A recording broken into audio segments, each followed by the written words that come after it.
On today's episode, we're going to be discussing the 5 worst things that you can do while building your RB engine. And stick around to the end because I'm going to introduce you to a brand new tool that's going to change the way that you take your engine in and out of your car.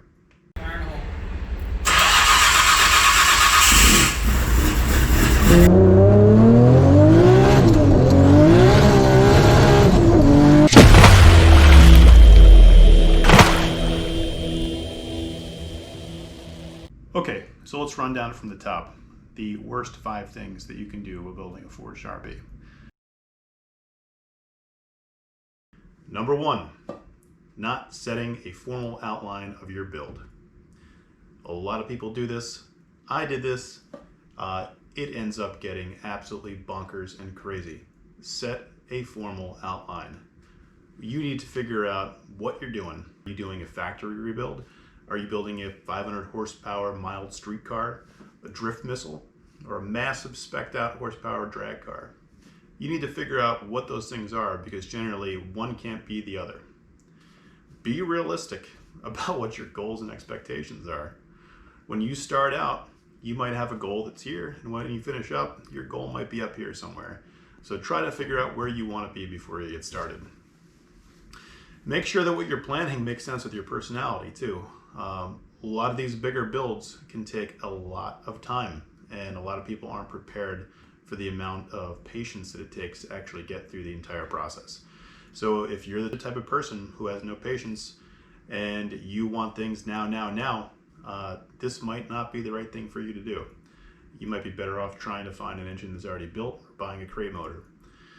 That being said, you have to expect delays no matter what you do. Rome wasn't built in a day, and your engine is not going to either. Having a plan will help save money and keep your sanity. Number 2, choosing an engine builder out of convenience. That is another one of the worst things that you can do. When you choose an engine builder, choose a builder that is familiar with RBs. Yes, most parts of engine builds can be conducted by most any engine builders. A lot of the main theory behind it and the main amount of machine work that has to go into a short block is very similar from one to the next. However, there are differences, and there are things that need to be considered when you're dealing with Nissans and RBs that not all people will understand. So if it comes down to having a comfort level, being able to drive your car and drop your block off and pick it up versus having to ship it on a pallet halfway across the United States, take the extra few $100s, ship that pallet to the best place that you can find, the people that come highly recommended. At the end of the day, a couple $100s is not going to make or break your build. And at the end, you will have the peace of mind after investing that money that'll be worth your while. Number 3, not choosing the right parts. This is something that almost everybody is guilty of at least some point in the process of building their car. Engine safety and longevity modifications must come before power. You have to solve the shortcomings of the RB block before you start throwing power at it. We need to look at things like proper oiling, oil retention, the oil pumps, specifically with the collars on the crankshafts. Those things need to be addressed first before you start trying to bang that thing off the rev limiter. You also need to define a horsepower expectation and determine what you need, not what you think you want because you saw somebody else that had it. There are a lot of things that are out there that are completely unnecessary, and you'd be much better off spending your money on the things that you need. You've all heard it: cheap, fast, reliable. You can pick 2. Can't have 3. Buy once, cry once. You've heard people say that as well, and it's never been truer in this instance as well. There is an odds game that you can play on cheap parts. Some of them may end up working out just fine, others may not, but really it comes down to odds. It's quality control. It's either going to be there or it's not. And that's why you spend the big bucks and get the higher end parts, because they have much higher quality control. And you can expect the same kind of quality in every single part that they put off the line. If you want to gamble, go to Vegas.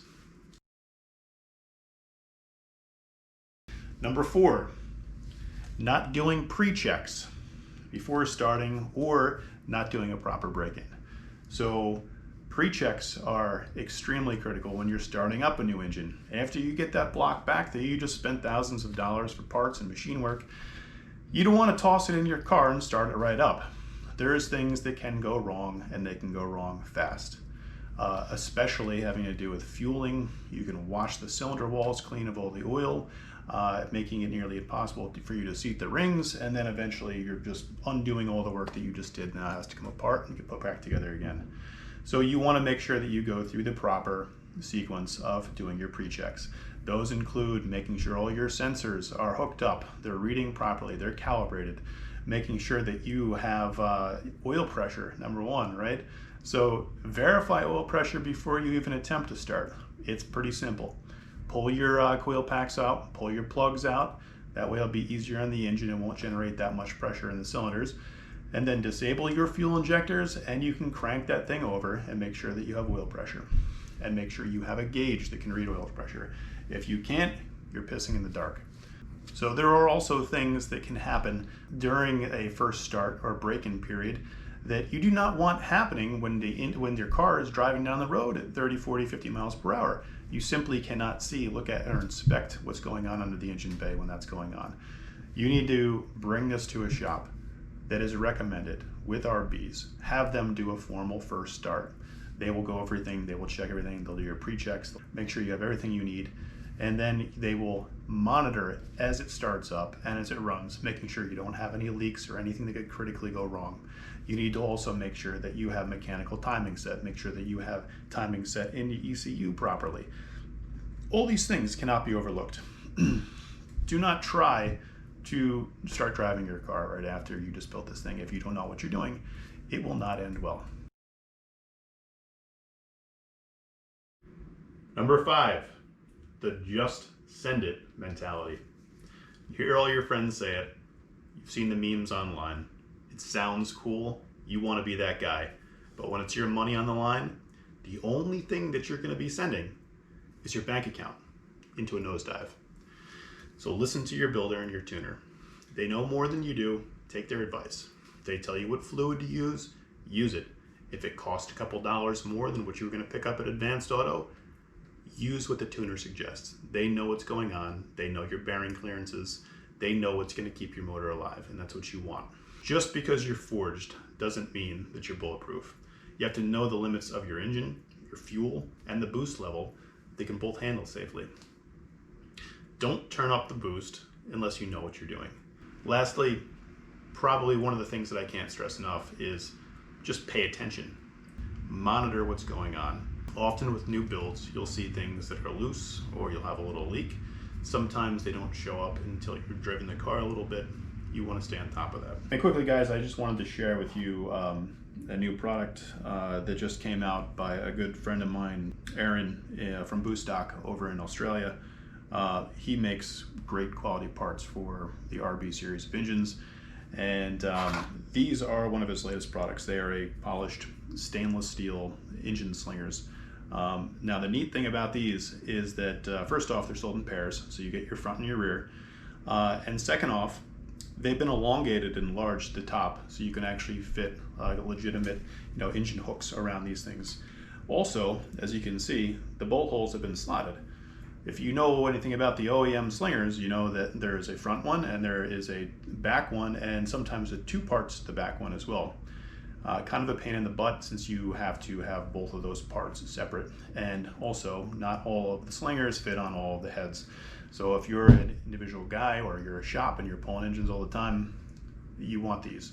And not only that, they look fantastic. And I mean, I would be obliged to install these and just leave them on the engine just because they look so nice.